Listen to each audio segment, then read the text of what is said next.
जब लोग आपसे कहें कि ये तुमसे नहीं होगा और ये तुम्हारे बस की बात नहीं और वो काम आप करके दिखा देते हैं तो जो सेटिस्फेक्शन मिलती है उसे किसी से भी मापा नहीं जा सकता। जिन्हें पब्लिक प्लेस में पानी पीने की भी अनुमति ना हो, जिन्हें क्लास के बाहर बैठाया जाता हो, जिनसे पढ़ाई का हक भी छीनने की कोशिश की गई हो, जिन्हें अनटचेबल कहा गया हो। I am talking about the father of Indian constitution, doctor Bhimrao Ramji Ambedkar, जो कि आगे चलकर डॉक्टर बाबा साहेब अम्बेडकर के नाम से प्रसिद्ध हुए।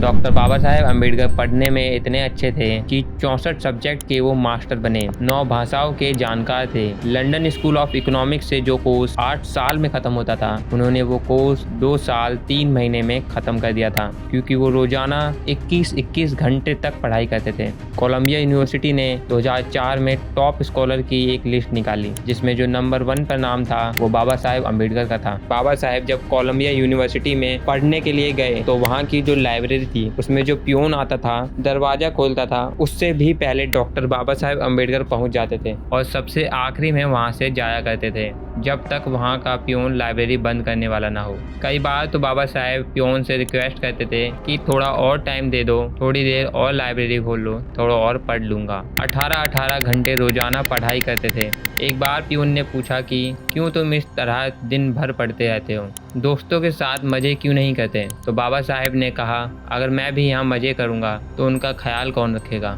डॉक्टर बाबा साहेब का ये मानना था कि सक्सेस तक पहुँचने के लिए सिर्फ और सिर्फ एक ही रास्ता है, वो है एजुकेशन। बाबा साहेब की जो प्राइवेट लाइब्रेरी थी जिसका नाम राजगृह था, उसमें 50,000 से भी ज़्यादा बुक्स थी। जो सबसे पहली सीख जो बाबा साहेब से मिलती है वो है पढ़ते रहिए, क्योंकि सीखेंगे नहीं तो जीतेंगे कैसे, क्योंकि सीखेंगे तभी जीतेंगे। गांधी जी कहते थे कि अगर आप एक तरफ 1000 स्कॉलर्स को रख दें और एक तरफ बाबा साहेब को रख दो, फिर भी अम्बेडकर का जो ज्ञान है उनसे ज़्यादा ही होगा। जब उन्हें जिम्मेदारी सौंपी गई कि आपको इंडियन कॉन्स्टिट्यूशन लिखना है, तो उन्होंने दुनिया के 60 देशों के कॉन्स्टिट्यूशन की पढ़ाई की, अध्ययन किया और उसके बाद इंडियन कॉन्स्टिट्यूशन का निर्माण किया।